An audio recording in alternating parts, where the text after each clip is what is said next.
ஏங்க நீங்க கிறிஸ்டின், நான் இந்து. அதுக்கு என்னப்பா? ஏங்க காதலுக்கு ஜாதி மதம் ஏதுங்க? இந்து முறைப்படி மஞ்சக்கயிறுல தாலி கட்ட தெரிஞ்ச உங்களுக்கு கிறிஸ்டின் முறைப்படி என்னை சர்ச்சில் கூட்டிட்டு போய் ஒயிட் கலர் ஃப்ராக்கு, தலையில வந்து ஒரு ஒயிட் கலர் நெட்டு மாதிரி ஒரு கிலோமீட்டர் இருக்கணும், அப்படி இழுத்துட்டு வரணும், கையில ஒரு பொக்கே கொடுக்கணும், அப்படியே நடந்து சர்ச்சுக்குள்ள போகணும். நீங்க பின்னாடி கோட் ஷூட் போட்டு கையில டைமண்ட் ரிங்கோட நடந்து வரணும், வந்து முட்டிக்கால் போட்டு என் கையில போட்டு விடணும். எப்பங்க அப்படி கல்யாணம் நடக்கும்?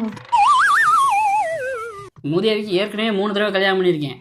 ஒன்று நான் கூட்டிகிட்டு போய் கல்யாணம் பண்ணேன், 2வது முறைப்படி கோயிலில் வச்சு கல்யாணம் பண்ணேன், 3வது ஆடி மாதம் தாலி கோர்த்து பின்னுவாங்கல்ல அப்படி கல்யாணம் பண்ணேன். இப்போ 4வது தடவை ரிங்கு மாட்டேறமா, ரிங்கு ஏஞ்சி போடி வந்து.